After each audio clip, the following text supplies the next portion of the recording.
Wyclef Jean, BKS1 Radio. Let's go. This is Essence Atkins, and this is BKS1 Radio. Hi, this is Melba Moore, and you're listening to BKS1 Radio. Yo, check it out. What's the deal? This the chef. Giving a big shout out to my peoples. Big KS, you already know what it is. Salute. What's up? It's your girl Monifa, and I'm hanging with BKS1 Radio. Hi, I'm Iyanla Van Zandt, and you're listening to BKS1 Radio. BKS Radio, baby.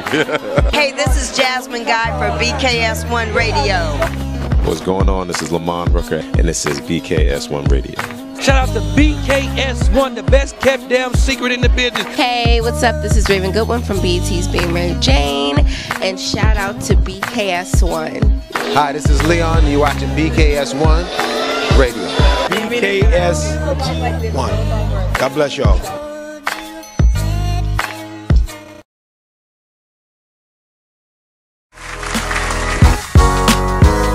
Good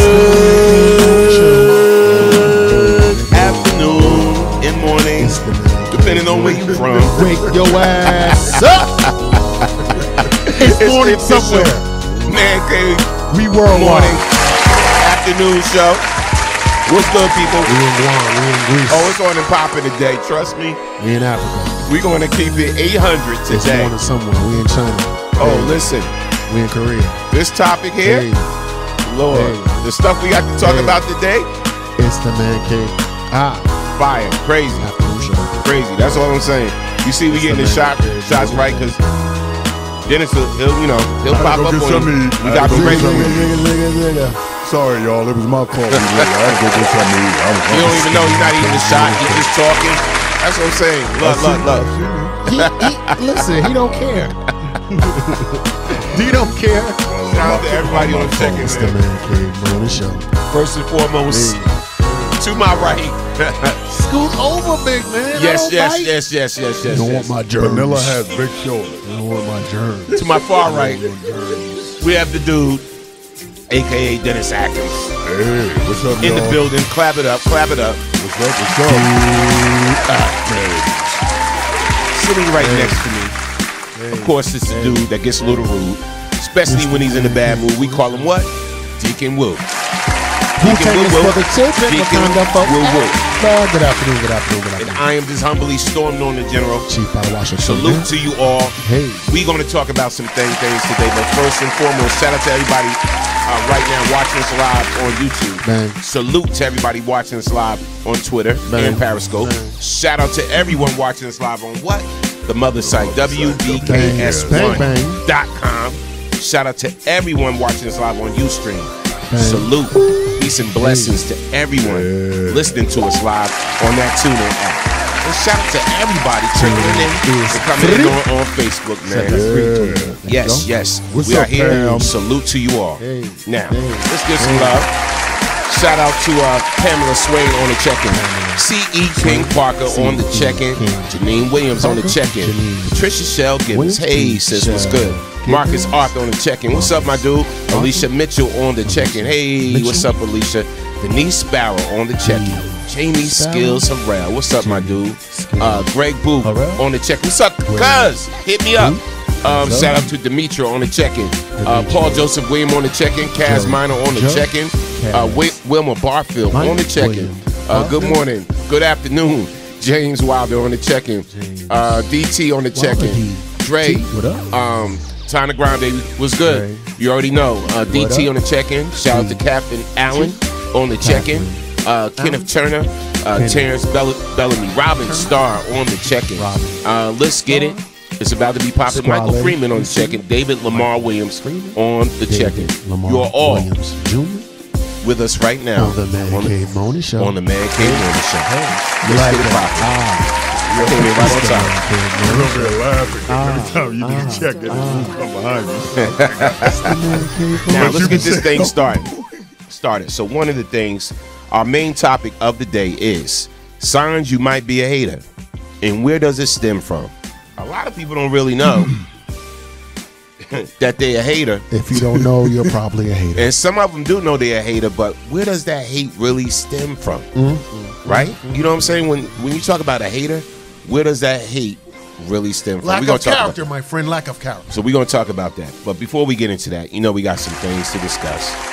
Things that go on throughout the world and this beautiful planet of ours that we call Earth, right? So, let's start it off. Explain to me what went down with Jemele Hill. Jemele Hill, former host of ESPN, had some comments in reference to Bill Cosby. And she wants people to not call out people for using the race card when defending Bill Cosby. And personally, I think she kind of missed the mark. Why? We all agree that what Bill Cosby did was wrong. Right. We all agree that he should be punished. Right. We can also agree that there's a racist element to the way that he's being treated. You can have two distinct ideas in your head at the same time. Right. It doesn't have to be one or the other. And though I love Jemele, and I'm a big fan of hers, I'm going to have to disagree with her particular take on this issue.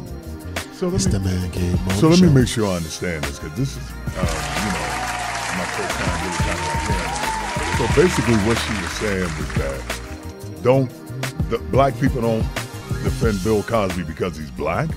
Is that what she was saying? Let me break it down. I got the tweet. I got the tweet right Let's here. read the tweet. Let's and go shout out to the everybody on the video check-in. tape. So one of the things she had said was this.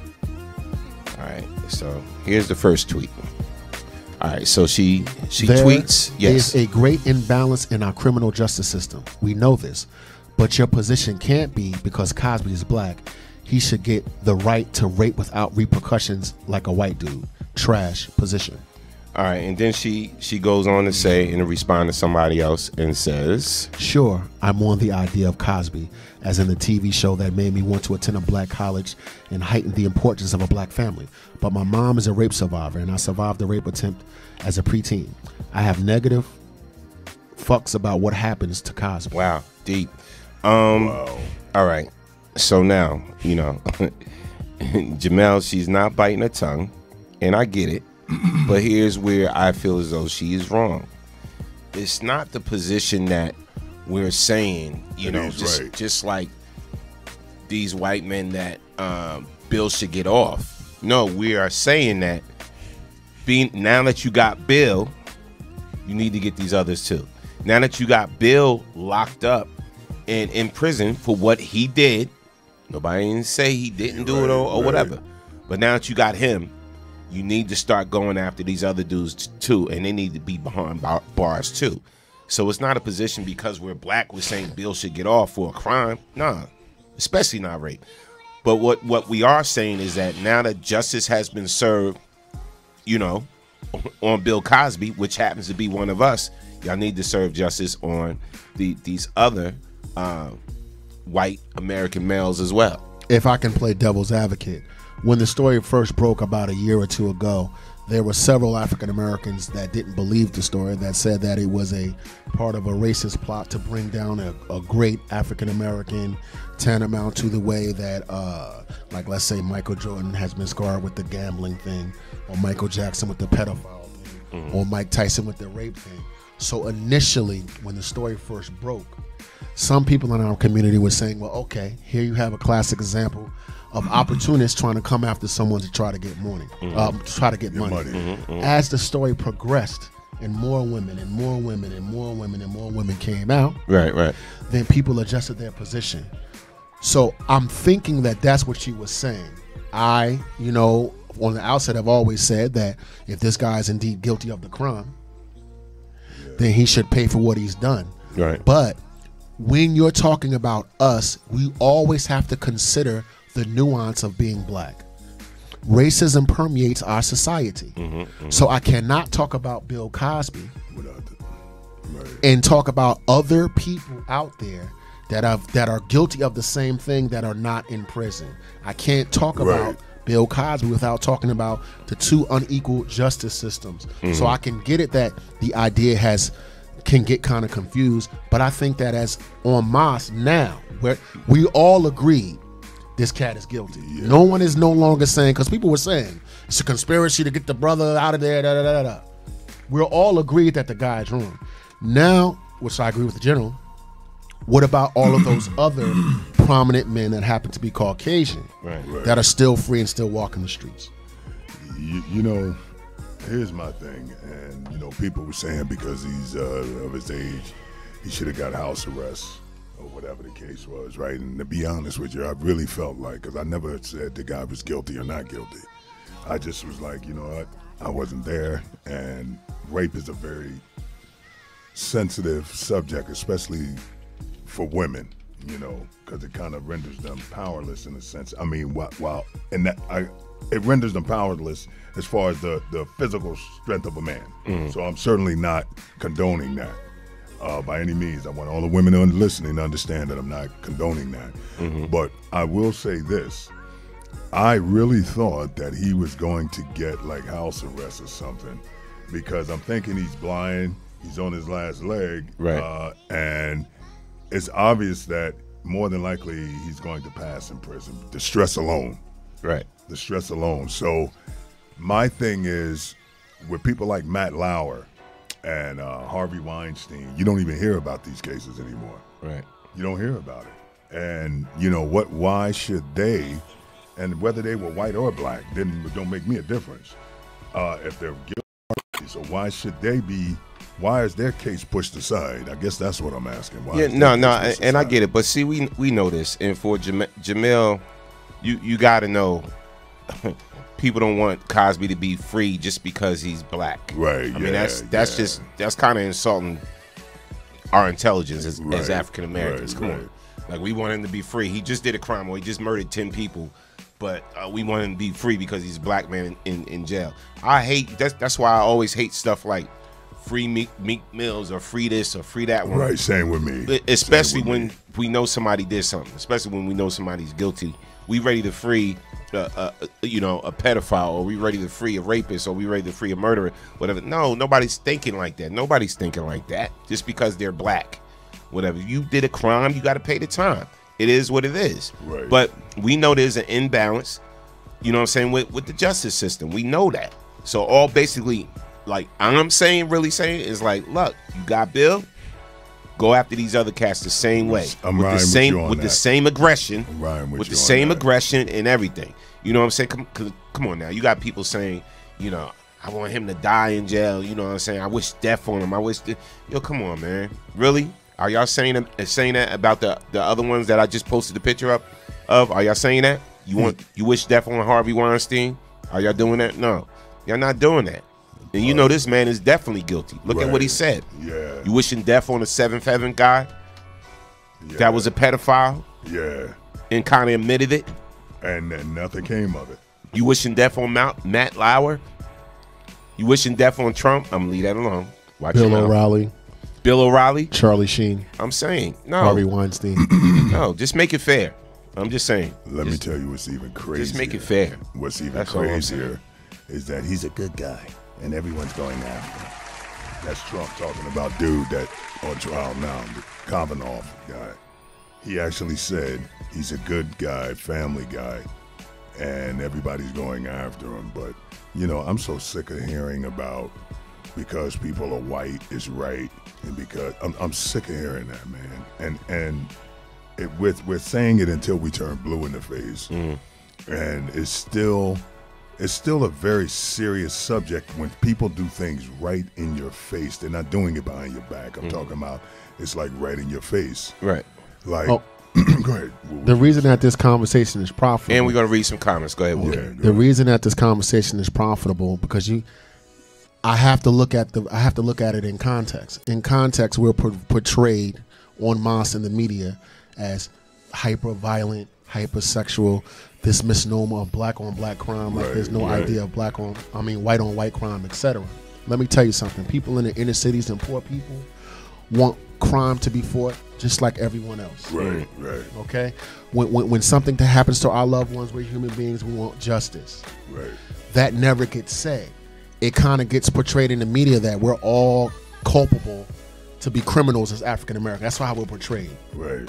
Through entertainment, rap music, the news, the crime statistics. They hold up Chicago as though we're the only people that commit crime. Right. On the other hand, you see people from different ethnicities, white people in particular, rich white men, that do horrible things, rape, throw people behind dumpsters, get drunk, have sex with people that are unconscious, just like Cosby. Right. And they remain in power. And that is the nuanced conversation that we are attempting to have on this subject. Let's read James Eugene. Please Crunk. keep it real. Justice is not only to convict a black man. So many white men have gotten away, and like our White House president, it doesn't make it all right, just all white. Yeah. Totally agree. I mean, no doubt. And then Pilot, he says, I wish death on all racists. Rapist. I wish death on all rapists. Rapists. I'm sorry. That was a Freudian slip, actually. I'm sorry. My bad. I wish death on all rapists. But real talk, I don't wish death on anybody, man. Me neither, Norm. Because let me tell you, I'm not God. And again, I know that doesn't mean anything to, if you are an atheist listening to my comment just now, I'm not God, so I'm not going to play judge and jury. But what I wish that justice is that justice prevails. That's one thing I do wish, that everybody gets what they deserve.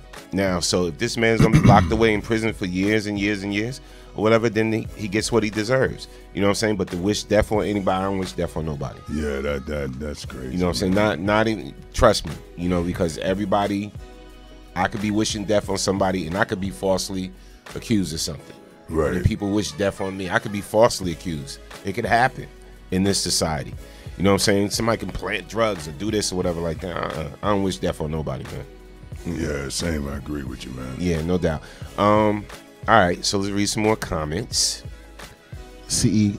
King Parker, you do the crime, you do the time. I feel you. And to go along with C.E., that's how members of our community feel. Like, black people who are victims of crimes want justice to be served. We're also saying that we want it to be applied evenly. Right. The fact that this guy's this hair's close to being elected of Supreme Court, you switch the color and made Kavanaugh a black guy, you have a completely different conversation. Right. And I'm so tired of people trying to act like that doesn't exist. Right. Or act like I'm paranoid. Or act like I'm off the mark. Right. No. This is a racist country. And the racism affects the criminal justice system. No doubt. Shout out to Pamela Swain. She said, are the transcripts of the trial available, or are we just listening to incomplete or filtered information? I'm asking so I can read in its entirety before making judgment. Before making judgment on... I think Cosby. I think she's talking about Cosby. Oh, okay. As far as Cosby? Mm-hmm. Yeah, no, I feel you. Shout out to Demetria. Good morning. Good afternoon, Demetria. She said, my question... did the victims wait to come forward, especially when he made a play to purchase NBC? Yeah, I mean, that's always been in speculation. Yeah, everybody's always been saying that. And then other people are saying that it was a comedian that brought it to everybody's attention. And here's the bottom line. Right. Here's the bottom line. Because I'm super conspiracy theorist. I'm super paranoid. I'm ready to cry racist. Here's where I am with it. I heard several women, right? And I believe some of them. So if you don't, that's cool. But I got to draw a line in the sand. I personally think that Bill Cosby is a monster. That's just me. Right. Now, there are mitigating circumstances. Like I said earlier, could you be a monster and also do great good in the community? Absolutely. Could you rape women and still give $50 million to Spelman? Yes, you could. Could you be a black man and be the victim of white supremacy and a criminal at the same time? Of course, people are nuanced people. Right. So my thing is with this discussion is, I would just ask, first, you believe these ladies or you don't? If you don't, that's cool. But now, I don't want to equivocate my position any longer. Right. All right. I think the man raped somebody, more than one person, but one person is enough. Yeah. So you all that conspiracy theories that you're talking about, talk about the fact that this man raped some women. Talk about that too.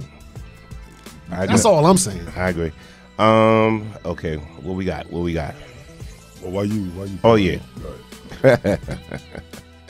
Okay, white mother accidentally texts black nanny. No, another black person, then fires her because she thought she was texting her husband. All right, so let's read the story. Let's read the story. And how should she handle this? Because I want to know what y'all really think about how she should handle this. Okay. Gracious. So here is the story right here. Lindsay Plasko Flaxman thought she was sending a text message to her husband, Joe Plasko, upon meeting Giselle Maurice for her first day at work in 2016. But instead, the woman sent the offensive message to Maurice writing, "No," another black person. However, she claims she sent it by accident. According to the New York Post, Lindsay not only sent the text once, but twice.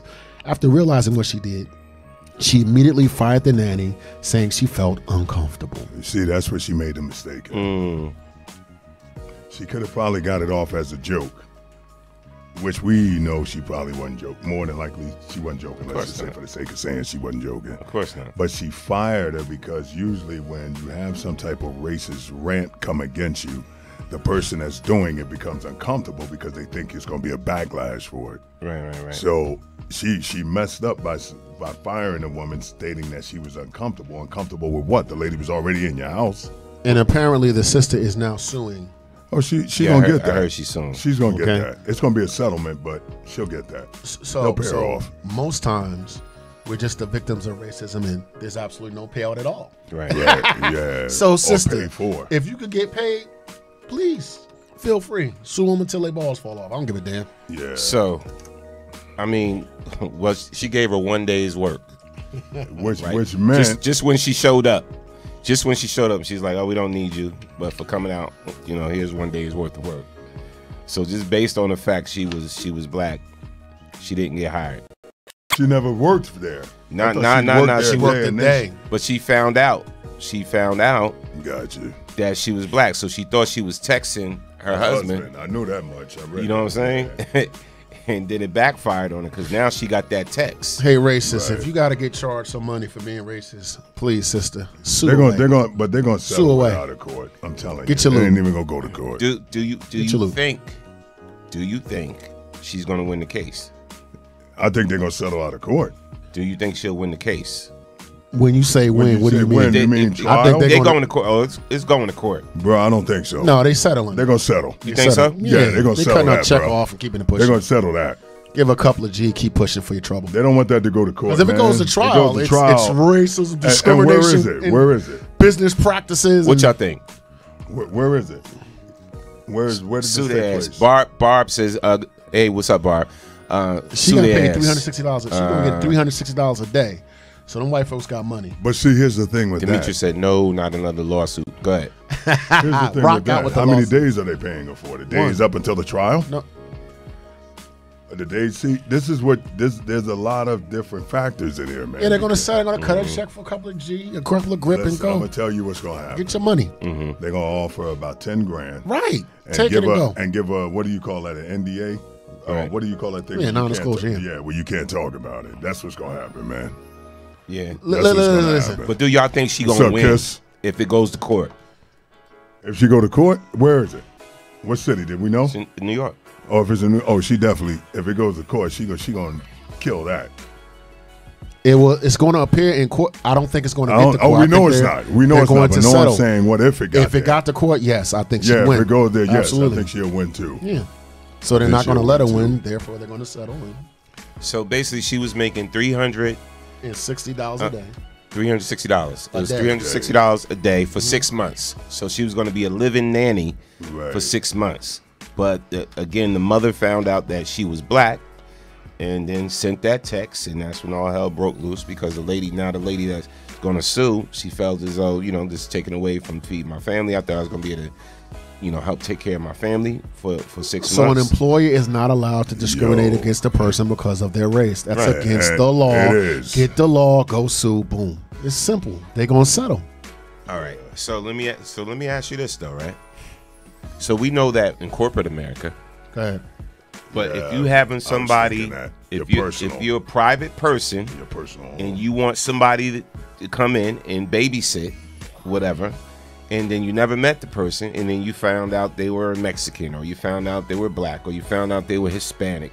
I mean, whatever the case may be, right? And you're like, nah, I don't want this person. It In that could fall case- under preference, man. It could in fall that under case, preference because it's personal. You could yell preference. Your dumb ass has a text saying I don't like black people. The end. No, she said no, not another black person. And what does that mean?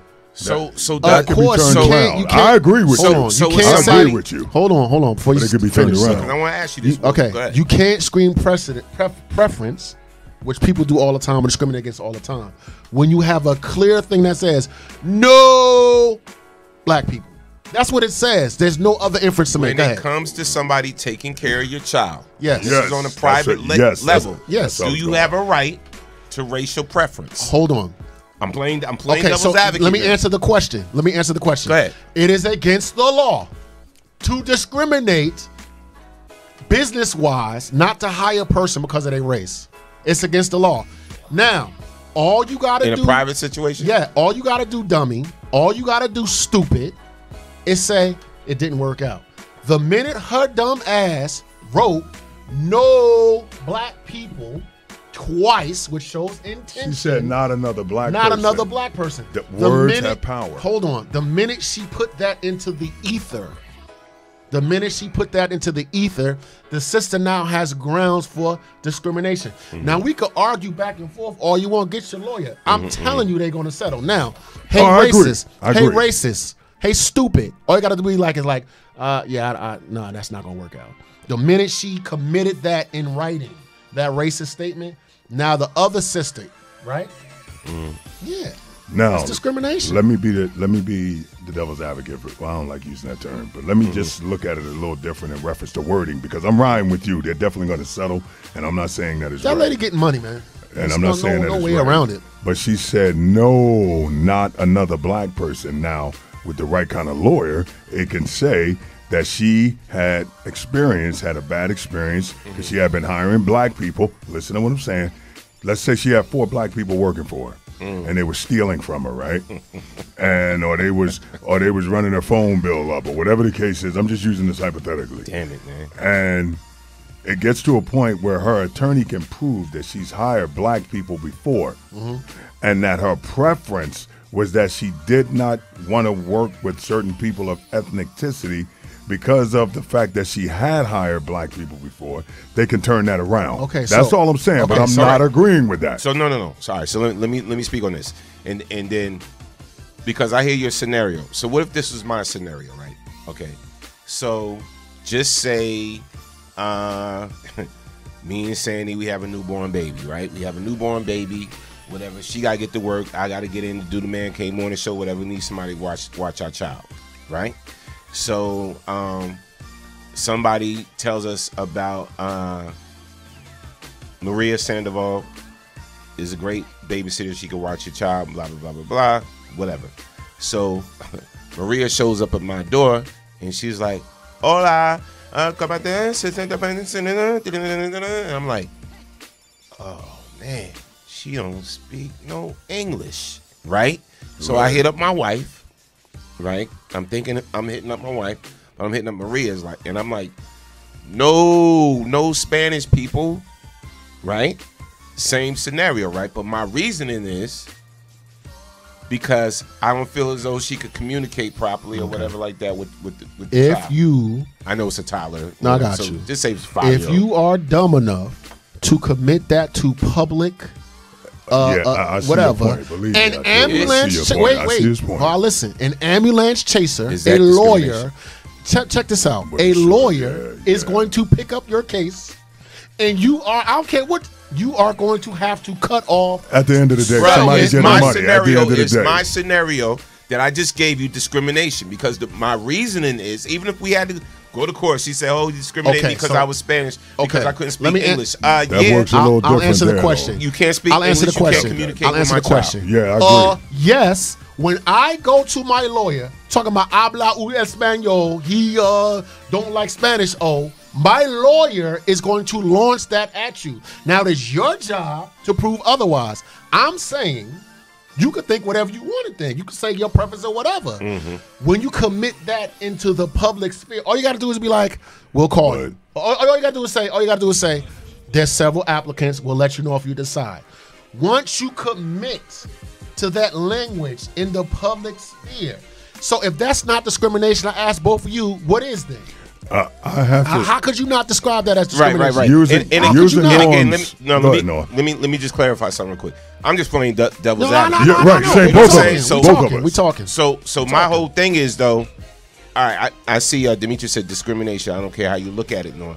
Now, again, your 5-year-old child that you need babysitting, that you need, someone to babysit for, or whatever like that. Again, does not speak. Does not speak and understand Spanish, right? So the person that shows up your door is a Spanish woman, and she does not speak English.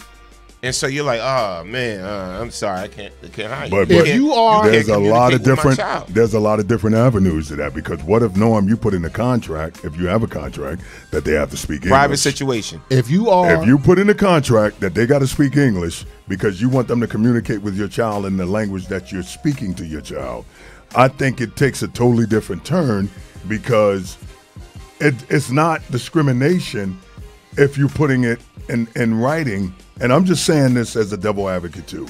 If you're putting this in writing in reference to a language barrier, then how is that going to be a case that an attorney can take? So, okay, I'm a white guy, and this is what I put in writing. I put this in the contract. No black people. Because of the cultural criminal. Wait. Go ahead. Because of the criminal elements. If you are dumb enough to put that in writing in business, you're going to get clipped. No one cares how you No one cares how you feel. These are laws on the books. These people are litigious. They sue people all the time. People get sued for much, much less. I agree. If you are doing business that way and you're ignorant, then you're going to learn a lesson, because your ass is going to pay money in some, whether you settle, whether you take it all the way to court. And next time you can have your preference and not type into the atmosphere something that can be construed as racist. Just because you say it's not racist don't mean it ain't. Norm's situation is different though. The scenario that Norm gave was different, because I hear what you're saying. You said about black. That is a color. You're discriminating. What that lady did was wrong. Oh, I'm not. What the lady did in New York was wrong. But I'm just throwing out certainly right. I'm certainly not agreeing with that. Right. But what I'm saying, the scenario you gave, right, I'm still stuck on that, because my mind's working like, well, if he put it in writing that the person needs to speak English, you never said, he never mentioned a nationality. Okay, so all he said is that they have to speak so English. Let me speak to that. If I write in my contract, must be able to speak English, okay? How do you know the person that's speaking Spanish is not bilingual and can speak 2 languages? No, that's dumb on their part. Hold on, that's your dumb on their racist ass wrote down, no, not another Spanish person, right? As though the other person can't speak. You cannot discriminate. Wait, in business. And when you're signing a contract, private or public, on the basis, I know you know, you're a business owner, on the basis of ethnicity, this and that and the other, you can put into language, you must be able to speak English. Right. So what are you saying? Speak English but not with a Spanish accent? No. You don't know the person can't speak English. You just heard them speaking Spanish and was like, no Spanish, not another Spanish. That's clearly racist. Listen, no doubt. We all been to court before, right? Right. We've had people in there that couldn't speak English. What do? Get an interpreter. They get an interpreter. Why? Because there's going to be a language barrier, and you cannot go further with the case if there's a language barrier. Why would you? Okay, hold on. The reason why you're bringing in an interpreter is to cut out the difficulty of the language barrier. So here's my question. Why are you assuming, if I hear a person speaking patois or French, if a person's Haitian, oh shit, bring in an interpreter. You know what I think? You know what I think? I see your point. Person I got you. who lives in America, I got you. Who's 55 years old, knows how to speak 2 languages, of which something that I can't do. To me, that denotes intelligence, not racism. I'm not I get what you're saying. You can't speak English, but I wasn't looking at it as an assumption. Let me read some comments and then we're gonna move. You're gonna stop cutting me off too. No, I'm just saying we gotta read comments, bro. We gotta read. Watch your tone. They said woo stop. What am I doing? Woo stop. What am I doing? No. I was messing with Norm. Was like, watch your tone. What am I doing? All right, let's read some comments because I like some of the comments here. And I understand some people, whether we agree or disagree, whatever like that. I appreciate all your comments. Shout out to Ingrid Judge first. She said there is no way around this. Firing someone based on race Absolutely. Yeah, is illegal. we all agree that. Cass We all agree Minor, to that. the New Jersey law against discrimination. Oh, he did this nice copy and NJSA paste. 10512. Your Google finger is wicked, bruh. All right, now check this out. He said makes it unlawful to the subject people to differential treatment based on race, creed, color, national origin, nationality, ancestry, age, sex, including pregnancy, familiar status, right, and so on. Marital status. Y'all get it. That's what I said. It's against the law. Y'all get it. Right. Yeah, Y'all I'm certainly not clip. disagreeing with the discrimination on color. The crazy thing about it is still, I don't know how much that will hold up the scenario I gave in court if it's a private situation and there is no documentation. So if I'm not hiring you through an agency or whatever, if I'm hiring you based on a recommendation and then you show up to my house and I realize you can't speak English and I tell you, oh, I'm sorry, you know, my child is not going to understand you, and if my child's about to jump off a ledge and you about to say, you know, stop, or however you say Spanish or whatever like that, he's not going to understand you. Right. So I'm sorry. I don't. That's what I was looking I don't at. need And your while I services. understand that, Came out if for you're the dumb day. enough That's what I was looking to at text right the there. Spanish person, not your husband, if you're dumb enough to go, no Spanish people, and the person gets the text twice, your ass is getting sued. You could listen. We could see. I see you in court. We'll decide whether to hold up or not. Because I'm suing your ass. It's doubt. nothing. Let's move You're on. getting sued. Tell me about the whole Kanye situation, because I didn't know about that situation. And Okay. He said something crazy Oh again. my God. Kanye West with the Make America Great Again said he would like to abolish the 13th Amendment. The 13th Amendment is the amendment to the Constitution Right. that makes slavery illegal. So if we were to abolish that amendment, that means that slavery will be legal once again. The boy is not thinking. He didn't think that through. So Did he know what the 13th Amendment is? While me and Norm had this debate, right, before we got on the air, as to whether he's trolling, I can't let this slide. No, not me. Right. Stop speaking in ignorance. I just gave the boy credit, D, You last sure week. did. Yes. I said that. You sure did. You mean to tell me a black Sure man did. on a Learjet wearing a Make America Great hat again, Make America Great, wearing that on his Learjet, is now going to say that he's in favor of re-legalizing slavery? And I'm not supposed to wait.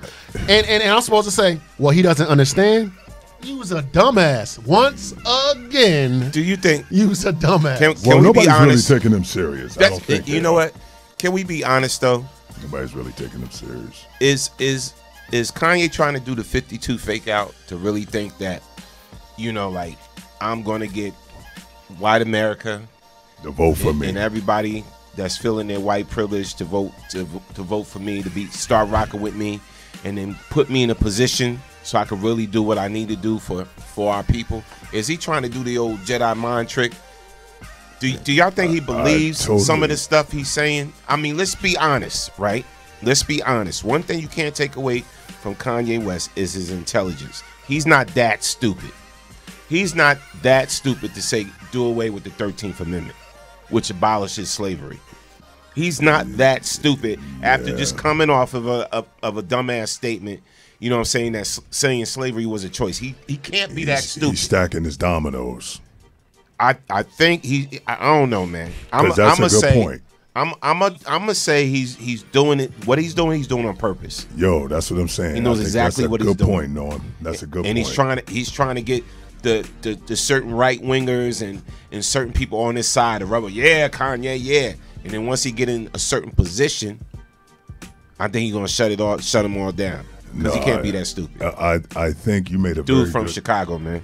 I think you made a very good point though when you said, is he trying to do the 52 fake out? Because if you really think about it, he's already said slavery sound like a choice, right? And I was trying to give him credit, like, yo, you know what I mean? Maybe he meant that like they could have did something about it, but then I just left that alone. But now to see he's saying about abolishing, or is he saying, I want to make sure I'm quoting him correctly. Well, is he saying abolish the 13th Amendment? That's what he said. Okay, so I think, Norm, you tapped into something. Here's a statement right here. I'll show y'all the statement just in case you didn't see it. Dennis. Man. Yeah, just I in wanna case see you the didn't see statement. it. Let me see the statement before I say anything. I'll show it again. Let's read it. It's from his Twitter. This represents good and America becoming whole again. We will no longer outsource to other countries.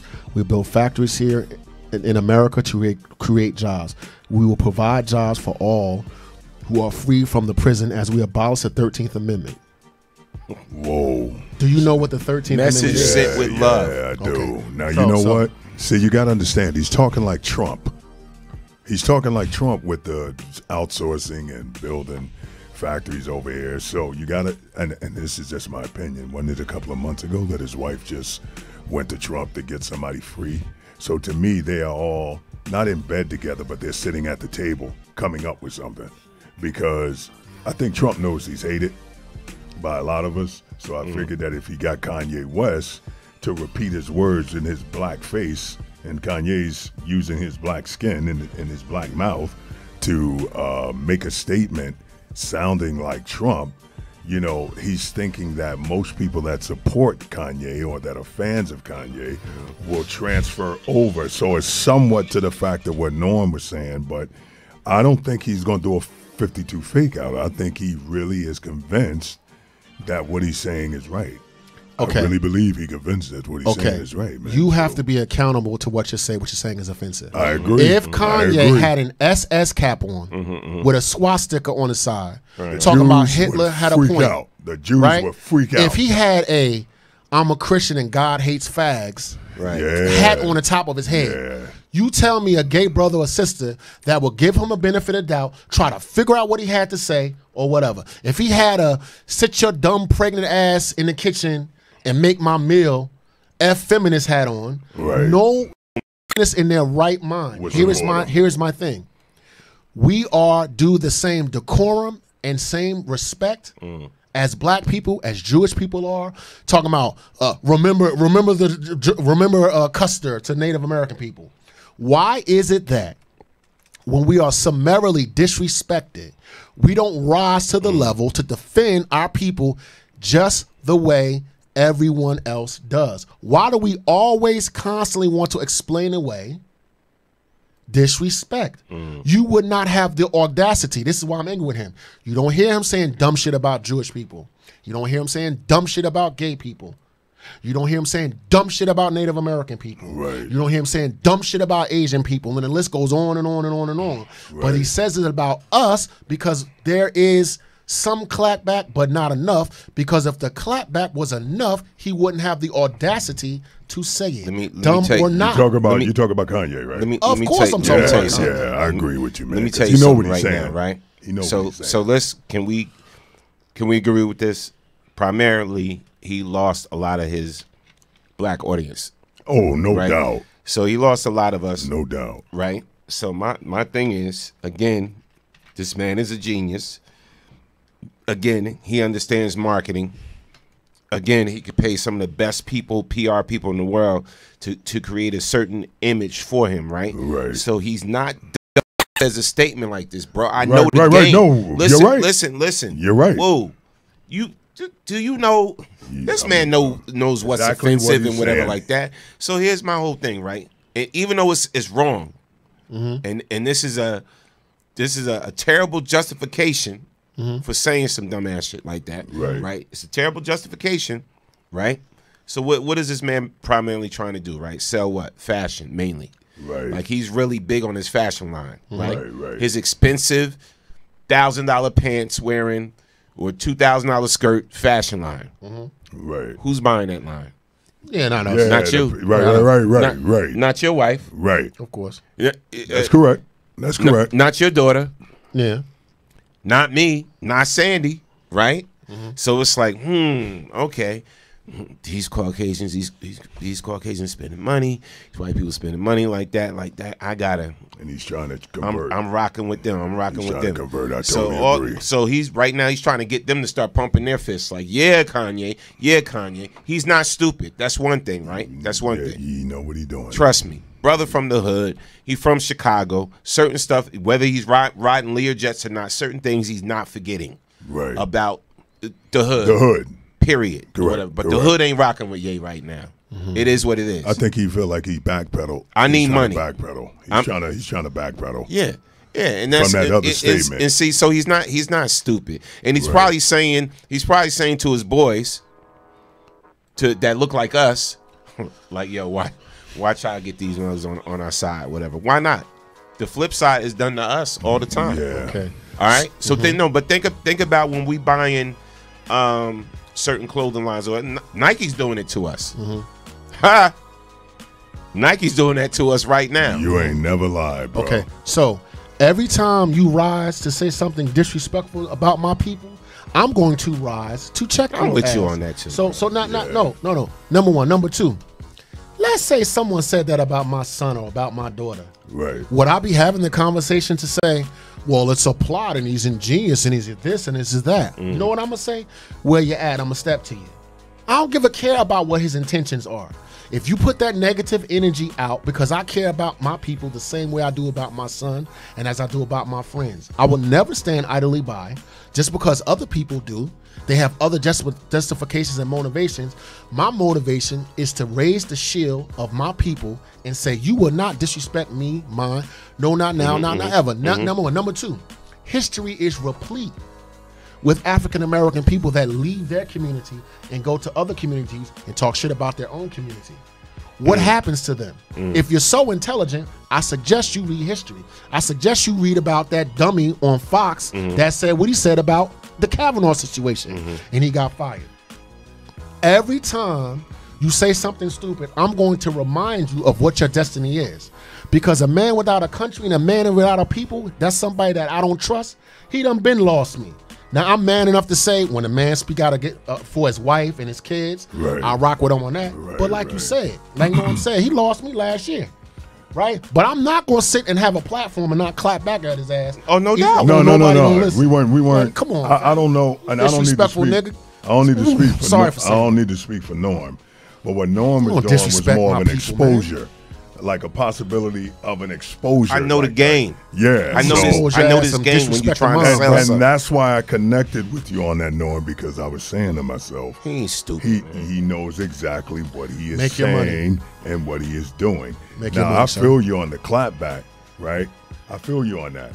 You can clap back at him all day, but if this is a part of his plot, and we're not saying, I'm certainly not saying that he's right. Yeah, I know. But what I'm saying is that the clapping back at him, you got to understand, is it going to get through to him or a waste of energy because he already got a plot? Listen to what this man said. He said, we will provide jobs for all who are free from prisons as we abolish the 13th Amendment. That's some Trump talk, So man. listen, here's a quick summary of what the 13th Amendment is. I know most of y'all watching the show and listen, y'all know what it is. I'm just going to reiterate. So here's a quick summary, right? The 13th Amendment to the United States Constitution provides that neither slavery nor involuntary servitude, except as a punishment for a crime, as a punishment, whereof the parties shall have been duly convicted, shall exist within the United States or in any place subject to their jurisdiction. So what is that saying? What is that saying? He's an idiot. All right. So he's not that stupid. He's not. To say, let's get rid of the 13th Amendment and give jobs to prisoners. And put us back. Open us up to be slaves again or whatever. Like, come on, man, he ain't that stupid. Like I said, if the man had a swastika on his hat, he would immediately be disqualified by Jewish people. Exactly. Jewish people would not discuss nothing. They'll be like, oh, that's an enemy. Like I said, God hates fags. God wants all fags to burn in hell. The gay and lesbian militia, huh? Yeah, will call. Let me tell you, gay and lesbian brothers and sisters will cause him to lose money. Yes, they Jewish will. people will cause him to lose money. Yes. You know what we gonna do? Talk. Listen. He knows. Well, he don't damage. care about us. He knows there's no damage coming his way. Talking sideways. But listen, he knows it's not. Listen. So everybody in this room, everybody listening to this show, got survival instincts, right? Right. So the whole thing is, survival instincts for him is, all right, so when you have a whole group of people, which is us, that say, you know what, I ain't rocking with him no more. He's crazy. He's this. But he did that to himself. He's that. Yeah, that's exactly. self-imposed. He did it to himself. He did it to himself. By what he deems as free thought. in free speech. I'm gonna say what I want to say. I'm gonna think how I want to think, and this is that. And that Kanye's always been like that from the door. So now that, you know what I'm saying, his records is not being sold like they used to be. You know what I'm saying? And the main consumers for his music now don't look like us. You know what I'm saying? The main consumers for his concerts now, it don't look like us. The tide is changing. You know what I'm saying? Okay. But the main consumers for his fashion, and I'm gonna say it again, don't look like us, right? So he's married to Kim Kardashian, right? So survival instincts kick in and say, I'm going to embrace who embraces me. If I'm not welcome here, I'm gonna rock with I'm going to go over here. Right. That's just survival instincts. Like, over here they not letting me eat. Okay, so over here they not letting me eat. Over here they letting me eat. Okay, so you're gonna go over there to the ones that's letting you eat, because that's just survival instincts, and that's the same way it works in this business. You know what I'm saying? That's a survival instinct tactic in this business. Okay, so here's my question then. So you're equating trader with survival instinct is what you're doing. Let me hold on. Like, in other words, that's what you're doing. Why? He is a trader. That's what you're doing. You're equating to who though? Our people. Yeah, right. Well, that's what you're saying. And watch this. That's a heavy word. Now watch this. What type of person is he? Is he not a black person? So when you're saying our people, wait, that's his people as well. Listen. Do you? You know, I'm playing devil's advocate. Let us, of course. Go ahead. Let us define terms. Listen. Do whatever you want to do, but don't obfuscate and don't hide behind your treachery and your cowardice, or the fact that you literally sold out. Now, some people say that the object of business is to sell out, to build your brand so that it gets so big that you get rid of it to other people, therefore sell out, therefore you're successful. I'm just man enough to tell you that that's what you're doing. He don't give a damn what I think. You understand what I'm saying? But don't play alphabet soup with terminology, with traders. No man worth his salt. I certainly am not sitting with traders. I don't give a goddamn how much money I'm gonna make or not make on a But it's on a different. I'm not doing it. You already know. But the thing, I'm telling you right now, bro, I've seen some crazy things in this he gonna industry. get paid for it too. In my 50 years on this earth, I've seen some crazy things ever since I decided to go into this field of the entertainment industry. And I've been in the mansions, and I watched how the rich work and the wealthy work and the ish they do. And man, I've seen it. I've seen it on certain levels and everything. And Ye, right now, Ye ain't black or white. What did Jesus say? I'm paraphrasing. Believe that. What does it cost a man if he gains the world and loses his soul? And also, again, ask OJ. Whenever you leave yours, brother, you get left. And then finally, let's ask his white wife whether she agrees. I guarantee you she probably don't. I guarantee you his own wife won't rock a MAGA hat. I don't think they care, because that's not going to affect them one way or another. I think she doesn't agree. And sometimes dude is crazy enough to be like, watch this. If I say this, watch how they react. Watch how I react. And be because you know what? for everything that goes along with what you do. Because think about it. Right now, again, I got your attention. Yeah. Again, I got y'all attention. You got the attention of karma as well. I'm telling you right now, you got sometimes karma's a bitch. You got to read through the BS, man. I see it all the time in this game. People will create nonsense, controversy for attention. Of course. Right. But again, listen. You gonna be arguing with karma. You're not gonna be arguing with Dawood. See, when you put that, listen to me, bro. When you put that energy out for whatever your rationale is, all I'm saying is it comes back. Now, when it comes back to him, are you going to be there for him? I'm not. That's all. And if that makes me a bad guy, so be it. I'm done. Again, I can look at him like last week, like, yo, I see what you did for your family and everything like that. Me personally, do you rock out? I hope you get $1 trillion. But you're dealing with more than just money. It's principle and character. We understand. And when you sell your character and your soul, no one respects you. We understand. We get that. Gold-plated Learjet. Rock out. Go. But these guys are millionaires. Eat a burger with Trump. Enjoy yourself. These guys are millionaires. They could be worth like $10 million and down to $4 million. They start panicking. Okay. We're a little different. We'll take that $1 million and live off of it forever. But like guys like that, we're certainly not condoning anything. Yeah, I know. Kanye's doing. But, you know, money more important. That's all. Norm made a very good statement when he was saying about survival. It's almost like this guy is desperate to get his chips back. I gotta rock with somebody. Y'all don't love me. Yeah. That's his thought. Yo, D, thank you, sir. Desperate. That's the word I didn't think about. That's a desperate man. He's desperate. All he got to do is shut up and let his wife rock out for a couple of years. He's too arrogant to be quiet. You know what I'm saying? All he got to do is let his wife take over the brand for a while. Then there's mental issues too. So how serious? Music out. Stop making comments. But you know they can't stop the president from tweeting dumb stuff either. Yeah, so I know, man. Right? Yeah, it's a free country.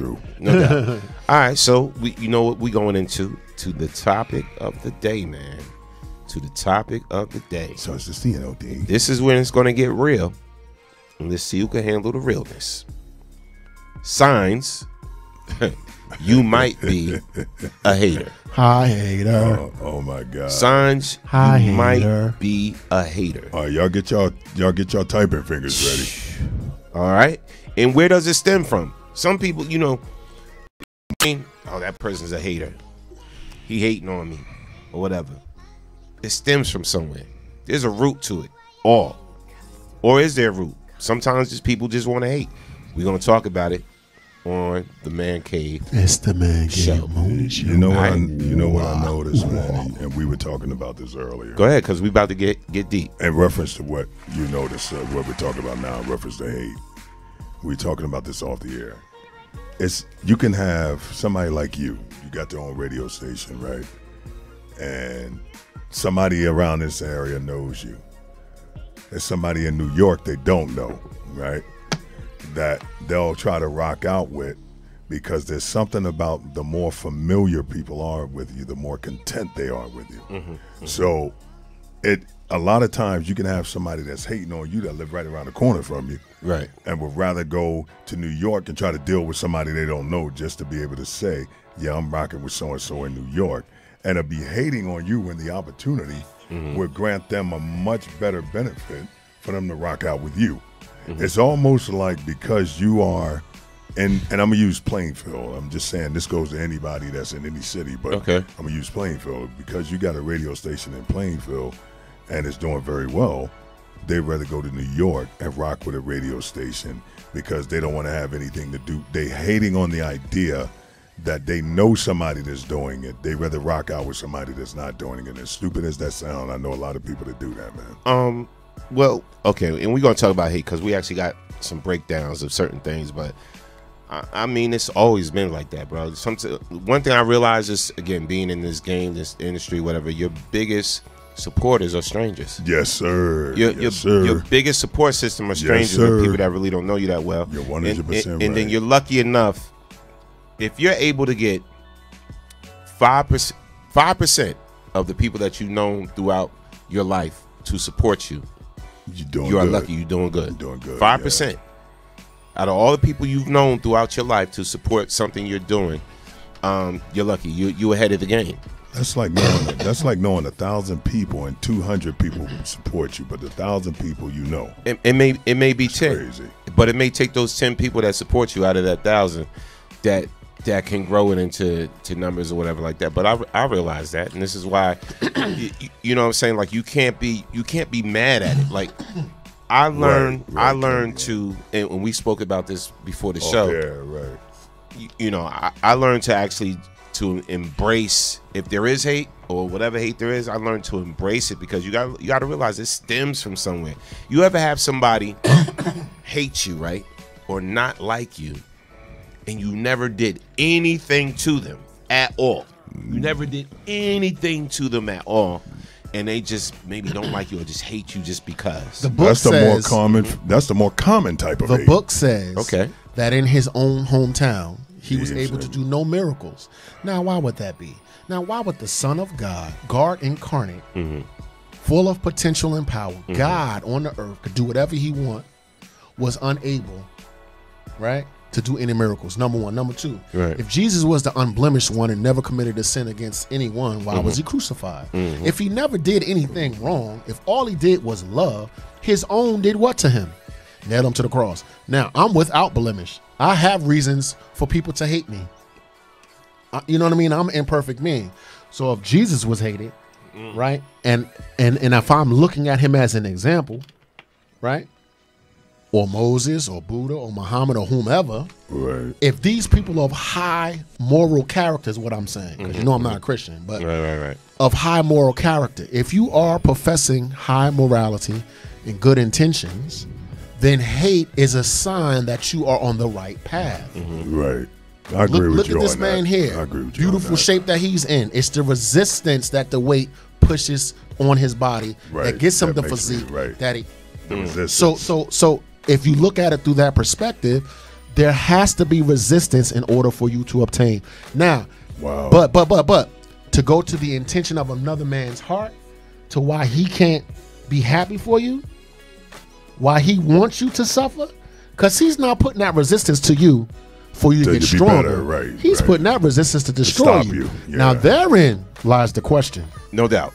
And it's funny because we got some breakdowns too. We're gonna discuss it. Shout out to everybody on the check-in, man.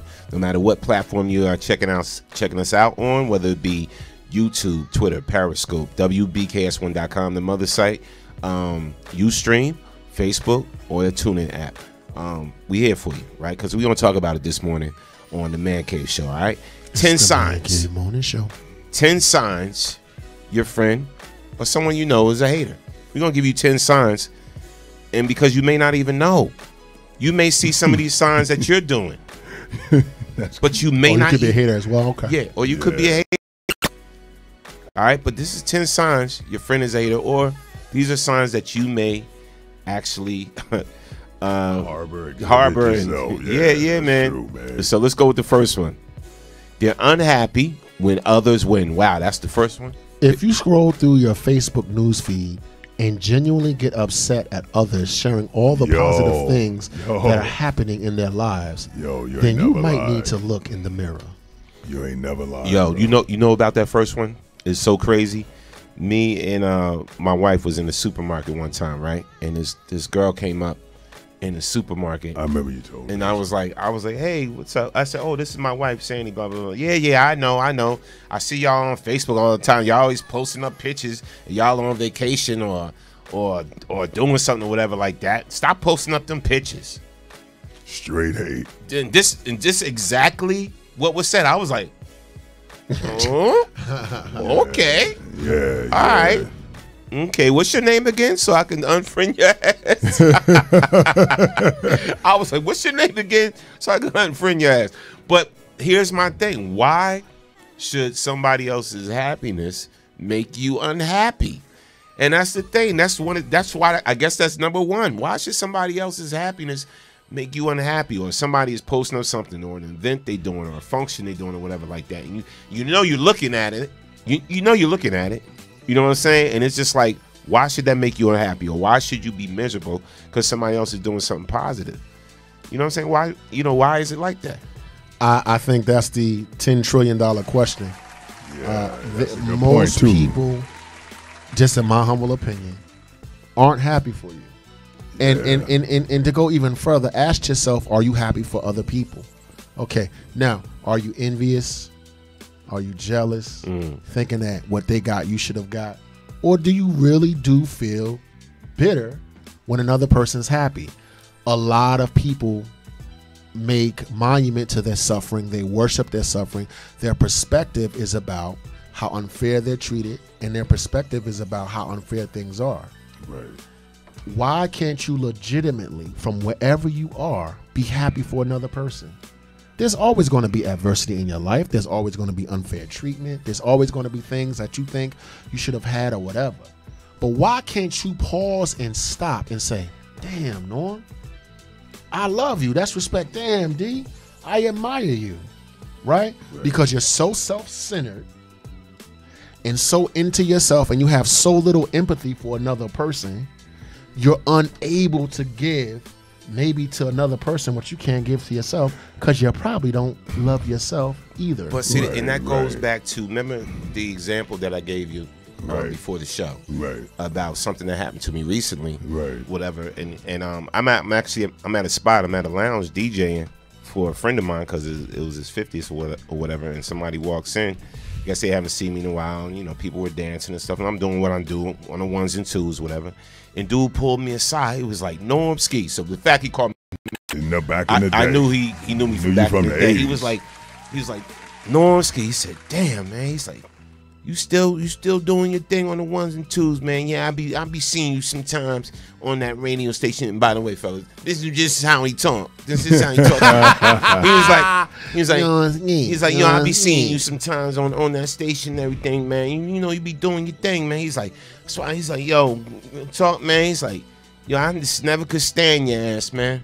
Because you always did what you wanted to do, whatever. You didn't have to work hard. This is what he said to me. He's like, you didn't have to work hard. I'm sitting here, I'm busting my ass, with, you know, with a 9 to 5 all the time. But you don't work hard. Whatever. You know, he's like, I like music too. He's like, I could do music too, you know, and I could do what you doing too, whatever. But I don't have time for it because I got to do this. I got this to do. But you always did what you wanted to do, man. He said, that's just crazy, man. He said, I can't believe I walk in here, still see you doing your thing. He was like, all right, brother, it's good seeing you, Norm. Was that a compliment? And so I didn't know whether was that a compliment or I didn't know how to take it. It was a psychological hiccup. Bruh, I didn't know how to take that. But what I realized now, and this is somebody I've never did anything to, the problem is not me. The problem is not me.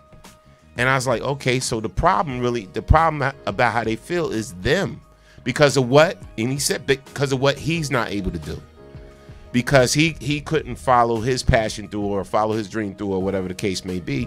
So he's mad when he sees somebody else do it. So it didn't even have to be me. It could be anybody else. It could be somebody else we came up with. Cheese. He's still doing his thing. Cheese is still rocking out. And he's still doing his thing, whatever like this. Some of us that been in this game still doing what we do. Tic Tac, still doing what he does. Yes. Corey Miller. Still Zoo-Man, he's a comedian. Zoo-Man, he's still doing what he does. So it didn't even have to necessarily be me. He's just mad that it's not him.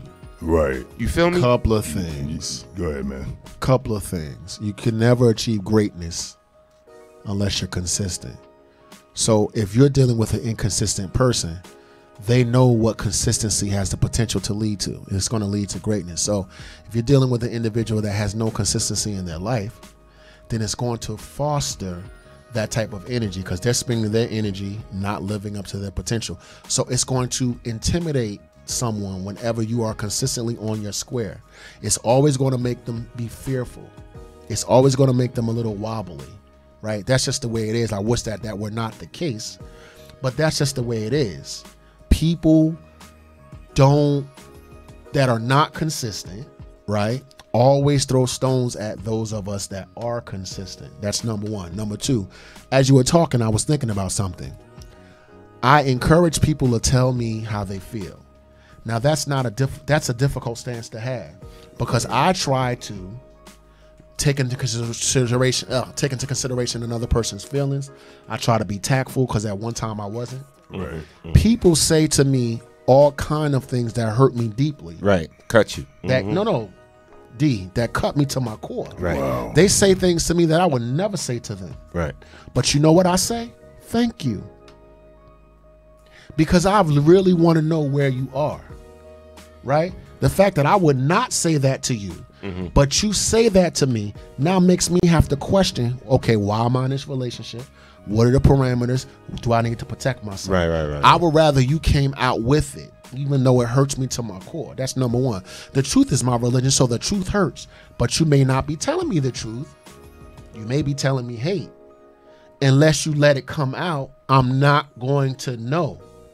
So let me know now, even though, in conclusion, it's hard. But I respected that. Yeah. Even because when dude said it, I respected that, but I was like, cut a little jab. I didn't know what to say. Like, oh, thanks. Or F you, Joker. Good seeing you too, or whatever, because I vaguely remember dude, but he called me Norm Ski, so I knew he knew me from my earlier DJing. So did you say to yourself, well, damn, how long you been hating? You know what? How long you been looking at me shining? And you feeling like this? I thought we was cool. I really didn't care because it caught me off guard, and I guess he came over to me because I was doing what I do, right? And everybody's sitting there dancing like, oh, I get it, Norm, and blah blah blah. And he came over, he stopped me, like while I was in the middle of DJing. So I let the record play and I went over to talk to the dude. But I mean, it is what it is, man. There's something about Facebook that all of us use it for different reasons, right? Now, my Facebook has helped me in the area of where I'm going in reference to acting. So there's always a strategy when I do something. You get up every morning knowing like I get up, woo, we all get up. Prospectively, we leave from our houses. We come on a radio station. To us, that's nothing. To a person that has nothing, they're looking at us as celebrities, right? And we don't look at ourselves as celebrities. So when you don't look at yourself I as never did. Go ahead. Yeah, don't cut me off no more when I'm talking. My bad. No, I'm joking. I'll fight you, though. I know you will. But all jokes aside, though, none of us look at ourselves as celebrities. We look at this as just something we do. It's fun. It's entertaining. It's work. It's work. It is work, and you a lot of work you that you don't see. What's this? Cut off Dennis holiday day? I'm quiet. No, I'm joking. But all jokes aside, man, like at some point or another, just as you were telling the story, and you know, even with the young lady, the first thing they mentioned was, "Yeah, I see you on Facebook." Well, you can be on Facebook too, and maybe if you had something to talk about, or maybe if you had something that was worth seeing, then you could be on Facebook too. So I've got that before. Oh, you're always on Facebook Live. You're always doing this. And then I don't let that bother me because I know why I'm doing it. And I'm doing it for and so far it's been working. So again, the problem is that it's easier to hate somebody because you see him as a celebrity than to be able to come up to the person you went to school with and say, hey, man, I see you doing your thing. You my celebrity. We won't do that. Even if you're not trying to be a celebrity to anybody, we won't do that. We won't come and tell them that. Right. And shout out to and you know what, the flip side to it, because I get the other side too, you know what I'm saying? It's like when I was in Fridays, and shout out to Raymond Boone, whatever, listen to the show, and bro was dropping some knowledge, and he made me realize he watches the show like all the time, or when he can, and he says he has a business he wants to advertise with the station or whatever like that. There you go. But it was just so much positive stuff that came out of his mouth, but he also understood too, you know what I'm saying, the whole fact of, you know what, man, blah, blah, blah, blah, blah. And why isn't it that more from right where we from, whatever, you know, why got to be people from New York or LA or this place over here supporting or doing this with it? Why isn't it more people from where we from supporting blah, blah, blah, blah, blah? Because it's such a great thing and it's for everybody. And this, you know, but he understood it. And he was just dropping some knowledge, and I was listening to the brother. I'm like, sometimes you think people don't get it, and they actually get it. You're right. And they actually do. So everybody ain't on that same plane. Shout out to Raymond Boone. No doubt. Let me read number 2 real quick so we can get through. All right, number 2 is... They're happy when others fail. Likewise, if you find yourself feeling happy when others are struggling and are failing, again, you need to reassess your own attitude. These two are the strongest signs that someone is a hater. They are a disease of the heart, and you need to check yourself before the spiritual cancers of envy and jealousy grow inside of you. Yeah, so in other words, something to the effect of like this. Oh, woo, so that didn't work out for you, huh, bro? Didn't go that well, did it? Right. Oh, okay. Well, maybe good luck next time, man. Good luck next time. To double back, but the second point was made. I think it's more jealousy than hate. Things that I hate, I don't give energy to. People that I hate, situations that I hate, injustice that I hate, I fight and I separate. I don't go back. Be like, wow, I cannot stand Dennis. Let me go see what Dennis is up to. No, and that's usually how their haters work. I'm jealous of Dennis, and can't say that I'm jealous. That's why I want to be. Something that I truly hate, I'm gonna let it wither on the vine. It's the jealousy is that what we're really getting at the crux of, because if I don't care about you, I'm not going to compliment you, and I'm not going to insult you. I'm not going to do nothing. I'm not even going to acknowledge who you are. I'm not going to give my energy. But when people go out of their way to insult you, which is what the brother did, that's what he did. That's being envious. And envy is a cancer that always kills the person that's being envious. You got to watch for that in your own heart as well. I didn't know, was that a compliment or an insult? No, he was tormented. Was it a complisalt? Dude was tormented by your presence, man. Complisalt. He was tormented. AD. Yeah. D, I see you. Exactly. You know what I mean? Yeah. That's, no. I see you, bro. You know what I mean? Yeah. No, it was like, but yeah. He was tormented. He went in detail. And he went into detail. And you should chant for a person, like, for real, bro. You should pray and meditate and chant on if that person is able to acquire happiness. Because I feel sorry for a person. I really do. Now, back in the day, I used to hate him, but I feel sorry for them. That's just like the high school person that's about to graduate and get that big basketball contract, right? And then the kid plays on the park and he gets shot in the park. Right. Yeah, you know what I'm saying? yeah. Like that's that scenario, like, you know, oh no, can't let him make it before me. Right. Oh, the jealousy makes the other boy shoot the boy. We've seen that in the hood a lot, man. Or you trick the basketball player and he breaks his knee or something like that. And now he loses the contract or something like that, man. It's real. It's real out here. Yo, let me tell you a story real quick. In high school, right? Now, you know, my mother did what she could for me as far as like clothing and everything, right? So I remember, it's funny, I had on some red Levi's with sky blue socks and some white New Yorkers, right? Had a pair of white New Yorkers, right? So it was this guy that he was walking behind me. And he was like, you know, he was cracking on me, man. I deserve that, you know what I mean? Not deserved it like from a bully standpoint, deserved that. You know, my dress was whack. Right. And, you know, my mother used to put my stuff together. So, you know, shout out to my mom, rest in peace, but I do me now. But anyway, the guy used to always crack on me. So even throughout the years, as we begin to grow and become men and things of that nature, I was in the barbershop this is maybe about 6 years ago, and he was in there. And I really never said not too much to the guy because, you know, back then I was a grudge holder, and I was hoping he said something so I can split him. But, you know, he's sitting there, yo, man, what's up? So I'm like, hey, what's up? There was no energy coming from me, but he was like, hey, man, what's up? I'm like, yeah, what up, man? Yeah, man, I be seeing you on the book, man, getting them workouts in. I was like, yeah, all right. And my point being that after everything, like he was doing all that and I was one wording him and everything.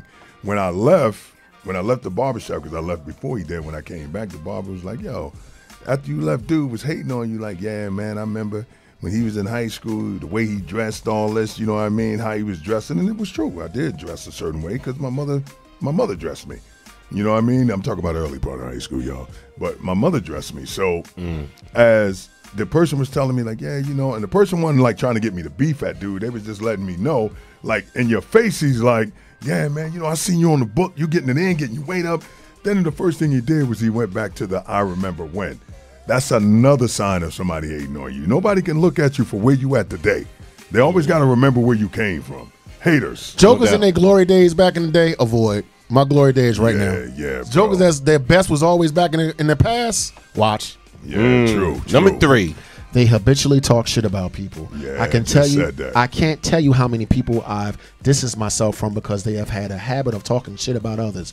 Where I grew up, talking shit was just what we did for fun. We used to make fun of each other and crack jokes about each other, but it was all done in a lighthearted and funny way. However, there would always be the guy who just took the jokes too far and said something that came from a bad place within themselves. If you know people like this, stay away from them. That's a huge sign that they're haters. Sign that they're haters. They talk shit about others with you, and then when they're with others, they talk shit about you. Whoa. See, I got a boss like that, by the way. Man, come on. That's why I don't really buy into it. That's crazy. I know people that call themselves sister. That's my sister, girl. That's my sister. That's my sister. Whatever. Around. And they talking ish to somebody that they just said that's their sister. You know, oh, she this and that. You gotta watch her and this and that, whatever like that. I'm like, you talking about your sister girl like that? So when you get with your sister girl, yeah, what are you saying about me?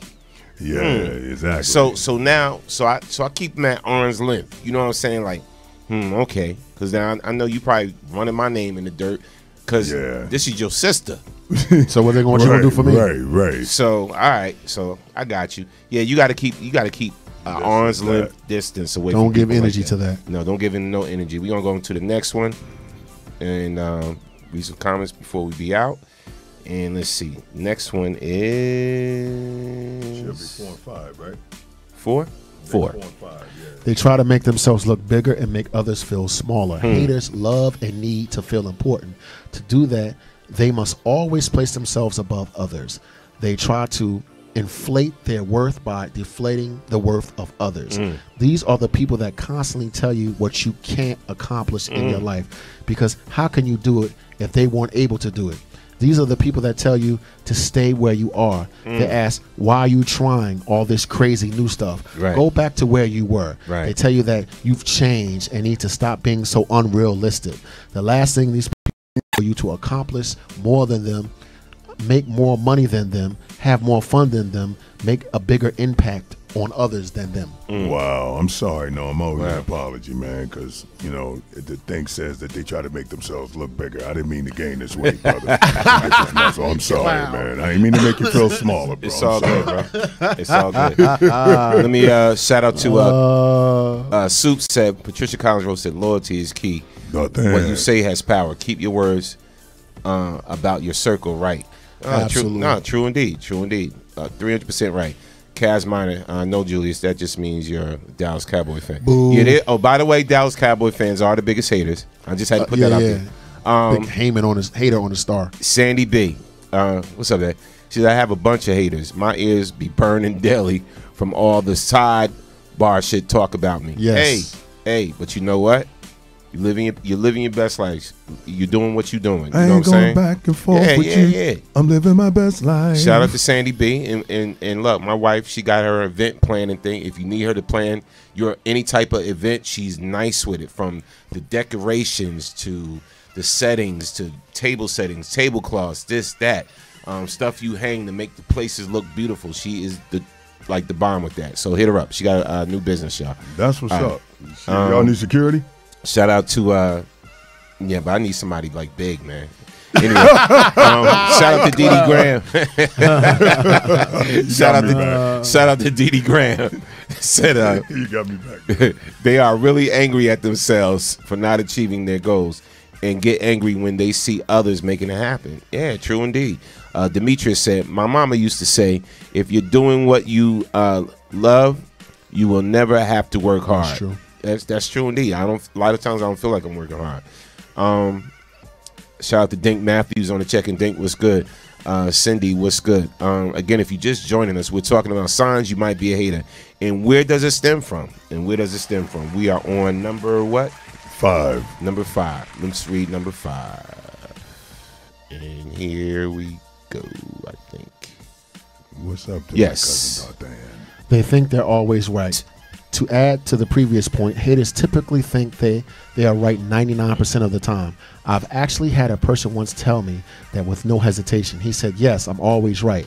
That attitude is very typical of a hater because, again, they need to feel that they are special and better than everyone else. Who are you not to take their advice? Who are you to question their brilliance? Haters think they know it all. And while all the truly successful people I know are constantly learning and trying to grow and get better, they understand their own limitations and always display a certain level of humility.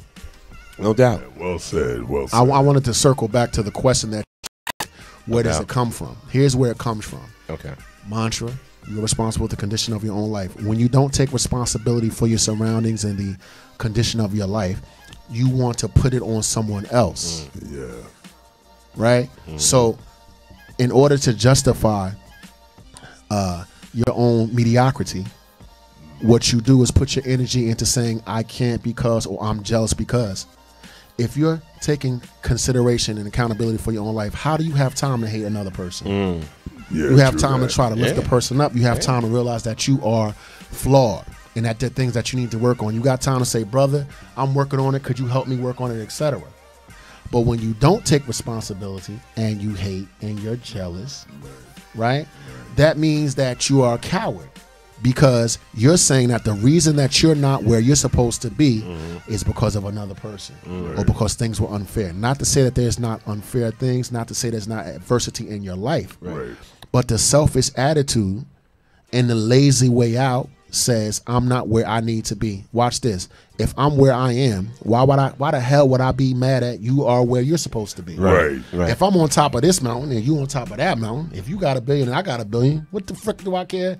You see what I'm saying? Right, Unless I'm greedy and vindictive, say, want your billion too. Right, and want your billions too. But that's an imbalance. That's an imbalance. Yes. Because right? enough is never enough. And so the fact that you don't have compassion, right. you don't take a responsibility for where you are in your life, right?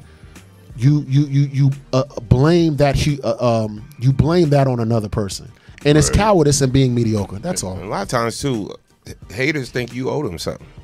Absolutely. Why they think that? I don't know. Some type of responsibility to them or whatever. And it's like I see that a lot, man. And it's funny. The worst type of hate is internal hate. You know what I'm saying? Sir. Or hate within something you think is your circle. This is my circle. This is the people I let into my circle or whatever like that. And you see the hate indirectly. You know what I'm saying? Like something you're all a part of. You can see by who shares something, or who likes something that you're doing, right? Or who talks about it, or who promotes it, or whatever like that. And these are people like you. You probably give them a hookup or a free situation or whatever to run up. And they constantly, if your thing is moving a little bit more than their thing is moving, they ain't gonna give it no support.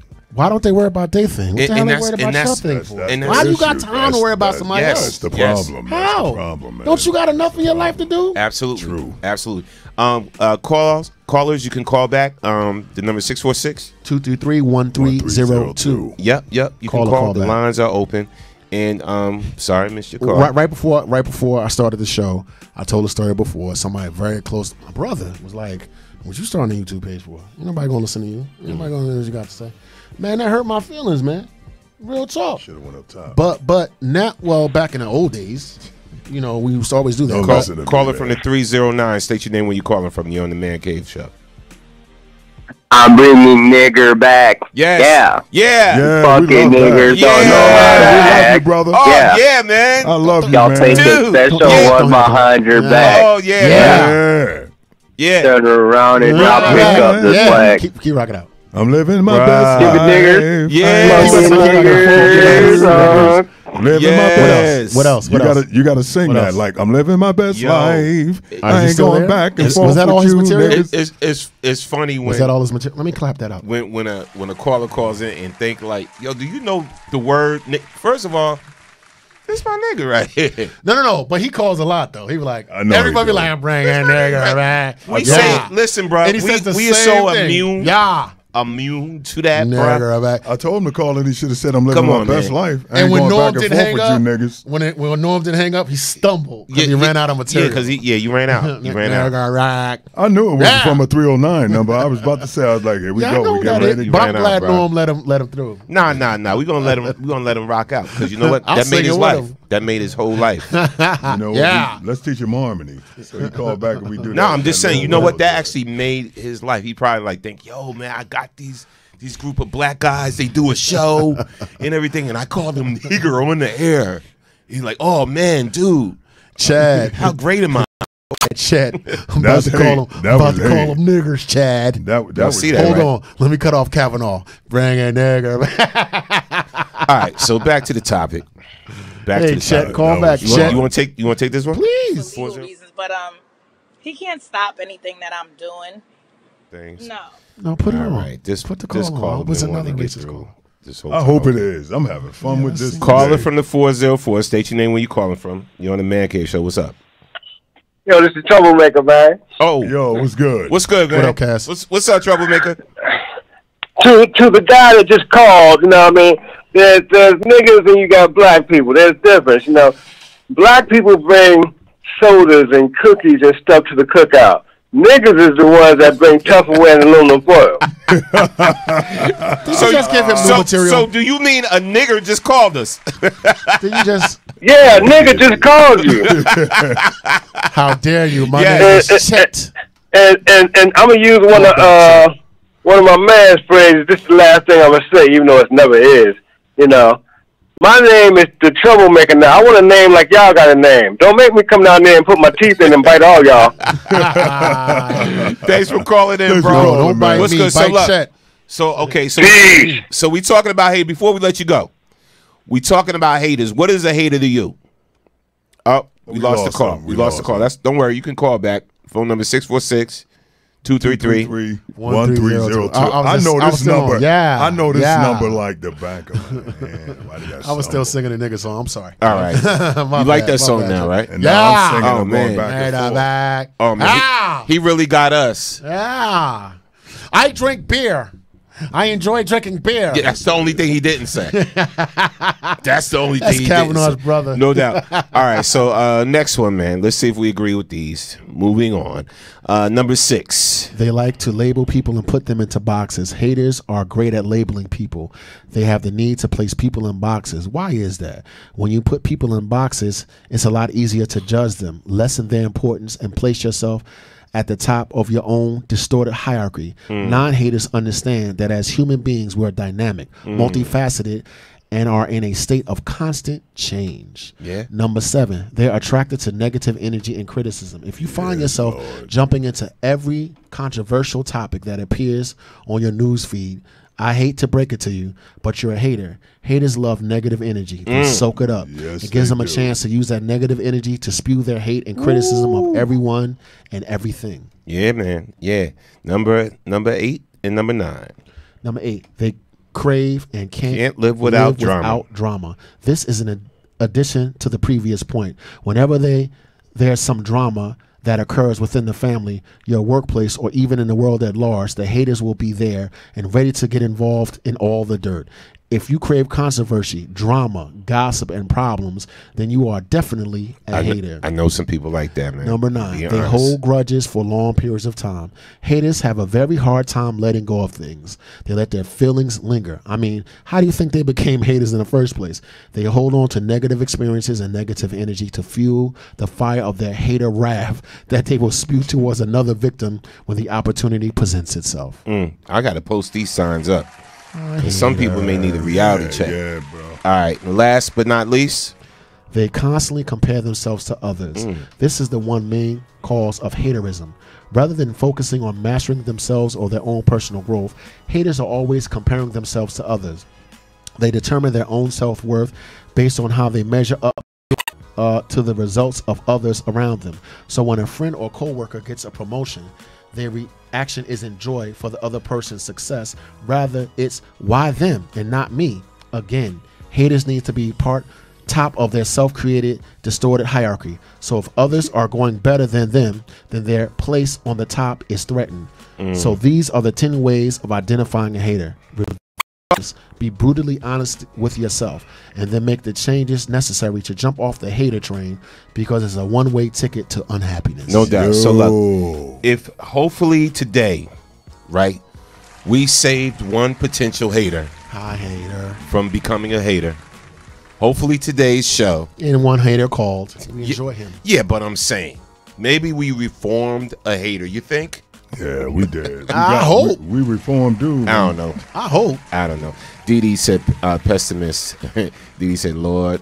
Trish said he is so whack. He has both. Yeah. Dorothy Bolton said if everybody work on themselves, there would be no time for hating. True indeed. What you say and what you do is a reflection in your own experiences. Real hustlers would take note.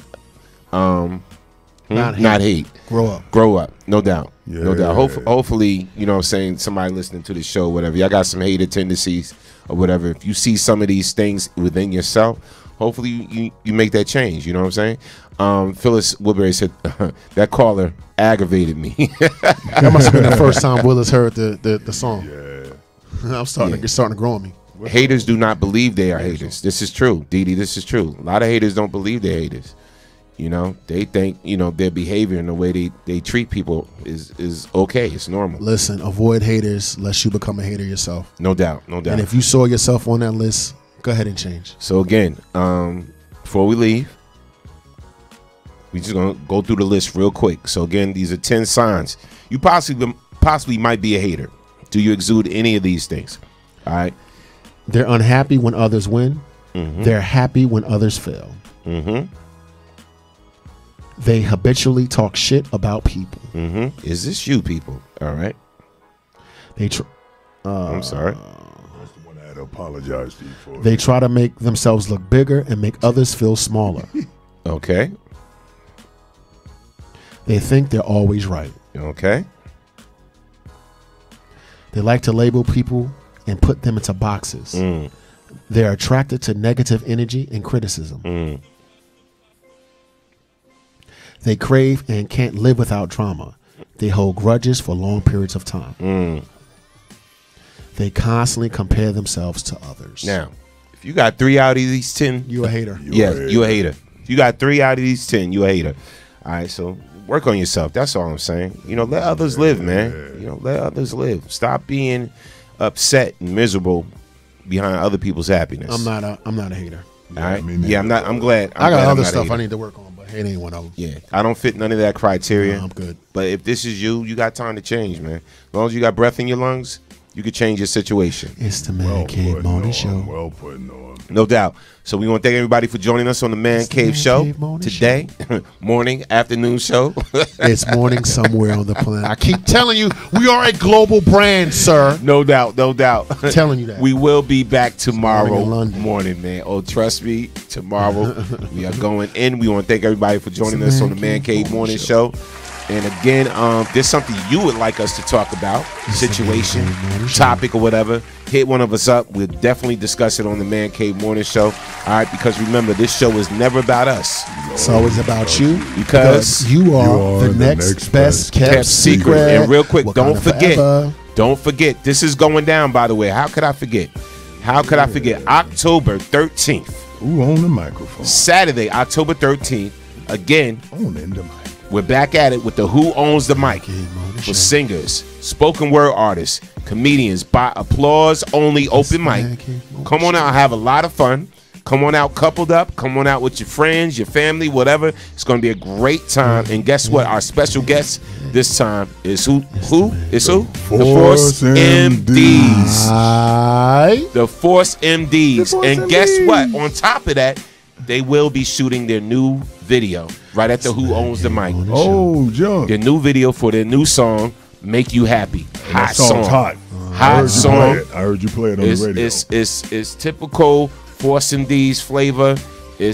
Trust me, it's rocking. The Force MDs, they're going to be rocking out that night, man. At the Who Owns the Mic. Again, this is Saturday, October 13th at Express Lounge. All right, 301 Richmond Street, Plainfield, New Jersey. That's 301 Richmond Street, Plainfield, New Jersey, Express Lounge. Guess what? It's only $10 to get in at the door. Now, if you get advance tickets, you get to partake in the buffet. All right, so you get to partake in the buffet. You get a free buffet. You know what I'm saying? You get your free plate, your free meal, and everything like that with an advance ticket. All right, so anywhere where you see the advertisement, you can click on the link and buy your advance ticket, or just go to WBKS1.com. And where you see Who Owns the Mic, click on that and you can get your advance ticket. It's only $10. It's hosted by BKS1 Radio. Storm Norm, your boy, will be on the ones and twos doing what I do. Come on out and have a good time. Again, singers, if spoken word artists, comedians, you want to get up there on that stage and do what you do. All right, if it's rap, you got to keep it clean. Got to keep it clean. That's the only thing. All right. So come on out and have a good time. All right. That's Saturday, October 13th.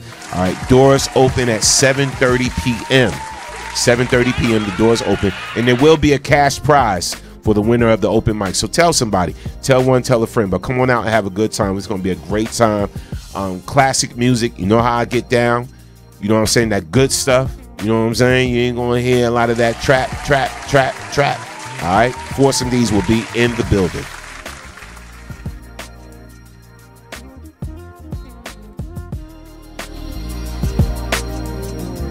It's the Man Cave Morning Show. It's the Man Cave Morning Show. Hear that harmony? It's the Man Cave Morning Show. It's the Man Cave Morning Show. It's the Man Cave Morning Show. Zigga, zigga, zigga. It's the Man Cave Morning Show. Peace. It's the Man Cave Morning Show. I love you.